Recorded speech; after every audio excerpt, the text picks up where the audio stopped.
Hey, welcome back YouTube to Dirty Dave's Garage. Today we're going to be doing a quick oil change on the 2021 Ninja1000sx.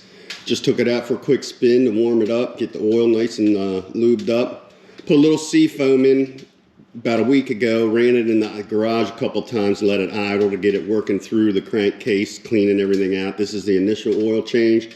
Just want to make sure I clean all the goop out of the engine. I'm sure there's probably not much built up. It's only got just under 1,000 miles on it, and it's coming into winter time here in Maryland, so it's starting to get cold. It was a little bit warm out today, so I took it for a quick spin and we're gonna get the oil drain, put a new filter on, fill it with synthetic oil. I'm gonna show you how to do it. Thanks all, hang on.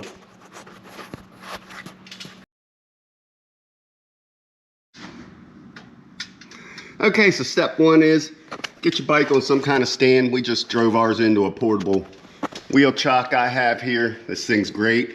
Holds the bike up. You don't have to be on it.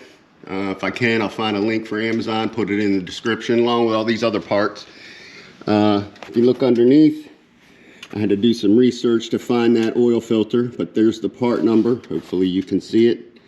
You need to order one. I'll put a link below. You're looking at the bike from the left side. Underneath, right by the kickstand, just in front of the kickstand, you'll see the oil pan drain plug right here. I believe it's a 14 mil. So we're gonna check it real quick. All right, I stand corrected. It's a 17. So I'm gonna go grab a 17 mil and grab a little oil drain pan to put underneath, and we're gonna get that oil draining while it's nice and warm. Be right back. Okay, so we cracked the bolt loose with the 17 mil socket. You notice I got my oil drain pan here. Also have some of these absorbent oil little, they're like giant paper towels. They're real thick, but they're great for putting under stuff while you're working because you always end up spilling oil on the floor. So I'll try to put a link to these down in the description too. These things are awesome. If they get dirty, just throw them away. But engine's warmed up. I haven't opened up the crankcase yet on the other side where the drain fill is. That's going to speed up the oil draining out. I wanted to get the plug out first, make sure I had everything underneath. And there is a crush washer on this.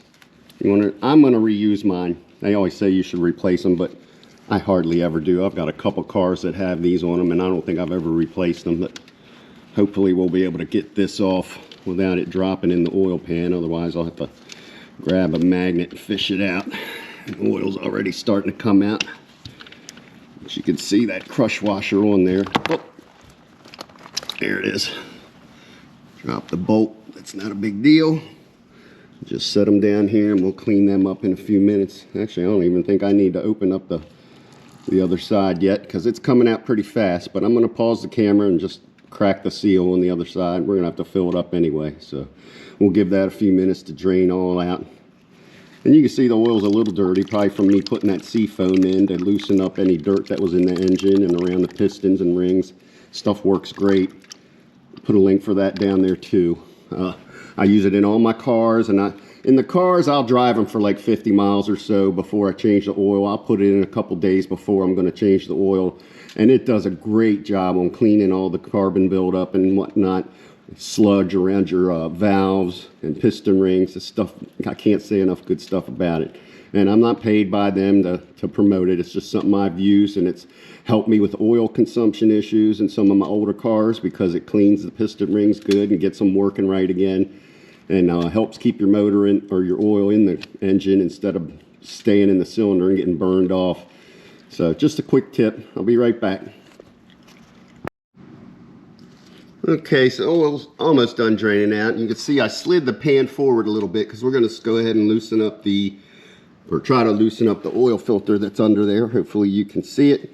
I've got one of these handy dandy oil filter wrenches I put on my ratchet. This one actually works for two different sizes. You can see there's like a ridge in it where you can grab different sizes, but these things just make the job a little easier if you got room to get up there and get on it.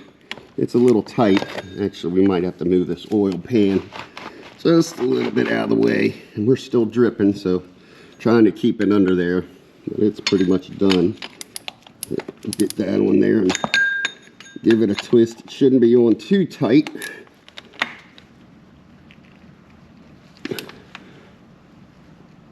Alright, I'll stand corrected.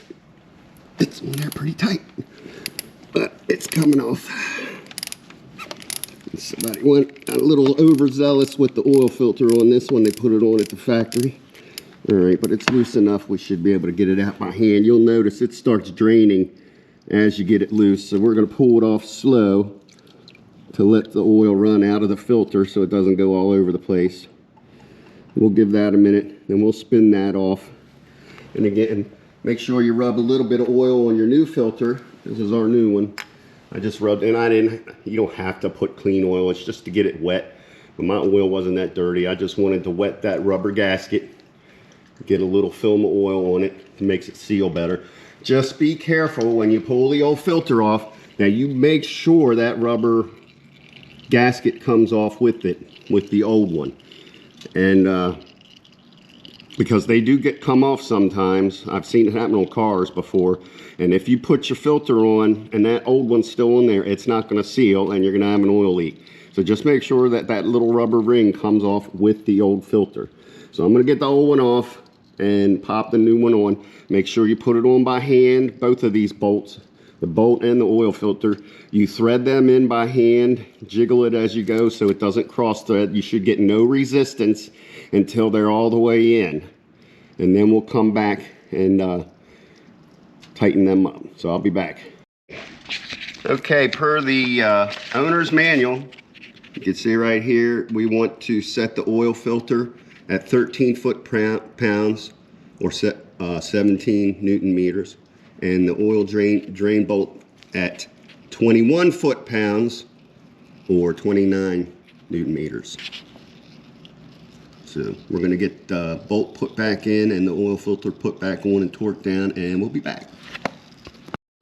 Okay, so if we're going to torque things down, just giving you guys a heads up, if your torque wrenches are anything like mine, I've got big ones and small ones. The small ones don't go really low enough to get 21 foot-pounds.